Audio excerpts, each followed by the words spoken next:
Assalamualaikum warahmatullahi wabarakatuh. Bismillah, alhamdulillah, wassalatu wassalamu ala rasulillah wa ala alihi wa sahbihi wa mawalah mabadah.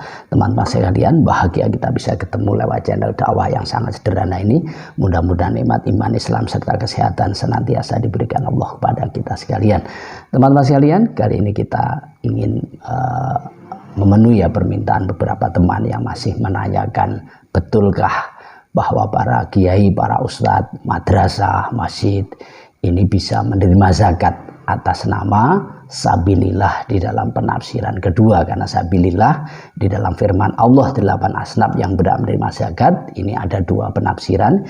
Yang pertama adalah bahwa sabilillah ini khusus para ghuzat, orang-orang relawan yang berperang fisik ya melawan orang kafir. Yang kemudian adalah sabilillah itu sabilil khair atau wujuhul khair, yakni perorangan atau lembaga atau jihad yang di sana menjadi simbol untuk i'la'i kalimatillah seperti madrasah diniyah, TPQ, masjid, musola. Nah, teman-teman sekalian, konten ini untuk memperkuat dari konten sebelumnya, dan silahkan ditelusuri kembali di channel ini dengan judul bahwa kiai, ustadz, masjid ini berhak menerima zakat. Nah, bedanya adalah kalau konten kita yang pertama ini kita sampaikan perbedaan pendapat di kalangan mazhab Syafi'i, dan di sana kita sampaikan banyak literasi, banyak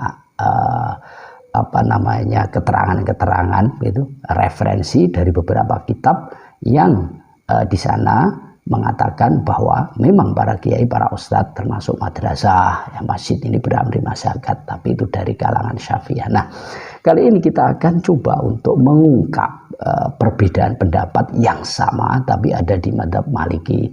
Nah, kalau kita lihat di dalam mazhab Syafi'i, perbedaan ulama ini tidak imbang. Artinya memang yang memperbolehkan zakat diberikan kepada para kiai sekalipun kaya, madrasah, masjid ini relatif tidak kuat, tapi boleh dipakai ya. Karena kalau dari sisi sohehnya pendapat itu adalah soheh ya. Nah, kalau di dalam madhab Maliki kelihatannya perkhilafan ini kuat, jadi saling menguatkan masing-masing di antara sebagian ulama madhab Maliki dan pendapat sebagian mazhab Maliki yang lain. Nah, kita salah satu akan menampilkan, bisa disimak di layar, kitab Qurratul Ain bi Fatahwi Ulama'il Haromen.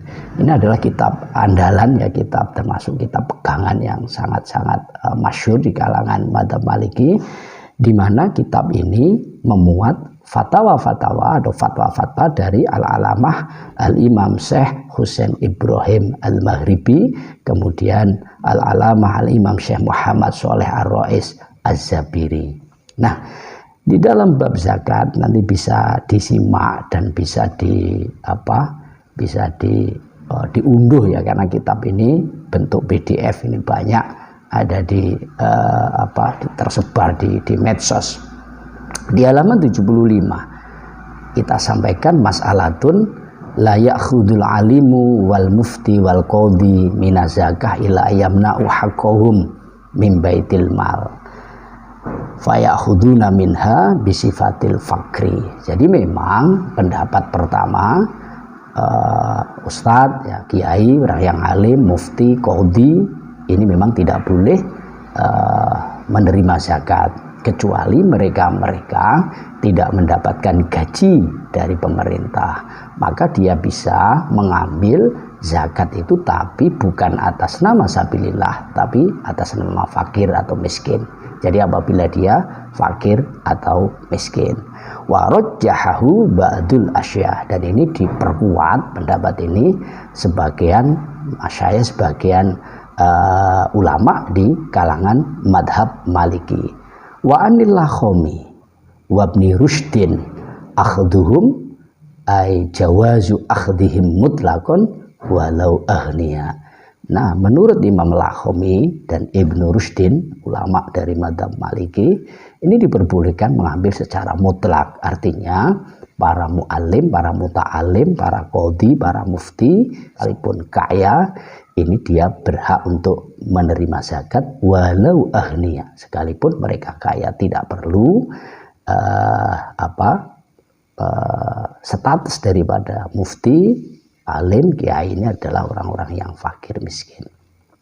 Nah, fafi hasyiatil khorsi waqad ajaba Sayyidi Muhammad As-Shalih Ibnu Salim Al-Aujali hina su'ila an i'ta'i zakah lil alim al-ghani wal qadi wal mudarris wa man fi ma'dahum mimman nafuhu amun lil muslimin.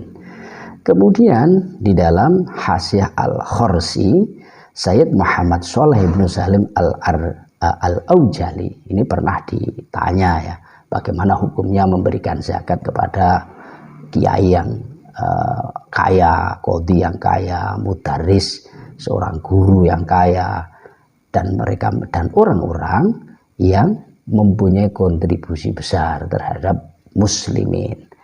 Lah beliau menjawab, alhamdulillah yajuzu i'ta'u zakah lil qari'i wal alimi wal muallimi wa man fihi manfaatun lil muslimin walau kanu aghniya li umumi naf'ihim wa li baqaiddin. Jadi jelas bahwa diperbolehkan memberikan zakat kepada qari, ya, orang penghafal Al-Quran, kiai, orang yang alim, mu'allim, yang mengajar, dan orang-orang yang memberi kontribusi manfaat kepada muslimin walau kanu ahli, sekalipun mereka adalah orang yang kaya. Kenapa?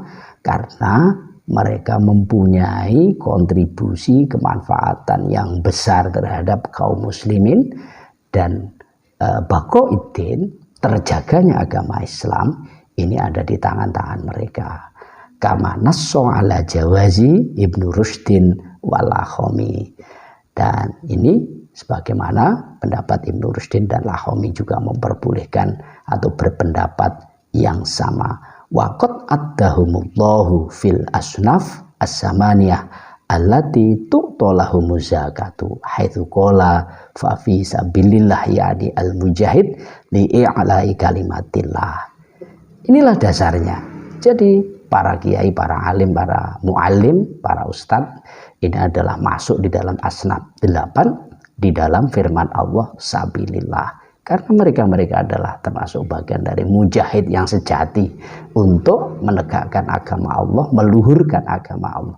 Wa innama dzalika li umumi naf'ihim lil muslimin. Karena mereka adalah berkontribusi, punya manfaat yang besar bagi muslimin. Fayu'tal mujahidu walau kana ghaniyan. Maka mujahid ini diberi zakat sekalipun mereka adalah orang-orang yang kaya. Bahkan kalau kita singkat saja di dalam penjelasannya bahwa alim, qari, muallim, muadzin ini adalah orang-orang yang lebih utama diberi zakat dibanding yang lain. Ini adalah termasuk pendapat sebagian ulama. Jadi Muhammad Shalih Ibnu Salim Al-Aujali, kemudian Al-Lakhami ini mengatakan al-ulama aula bizakah walau kanu ahniya. Jadi bahkan ini lebih utama memberikan zakat kepada mereka yang kontribusinya besar terhadap Islam dan agama Islam. Nah, barangkali itu yang bisa kita sampaikan. Sekali lagi, konten ini hanya untuk menegaskan kembali bahwa sabilillah ini tetap khilaf. Silahkan memilih di antara dua pendapat ini, dan ini untuk membuat kenyamanan menjadi pegangan sebagian masyarakat muslimin di Indonesia. Sebagian daerah ini masih ada yang lebih nyaman memberikan zakat ini kepada kiainya, kepada gurunya, agar ini menjadi nyaman dan menjadi pegangan.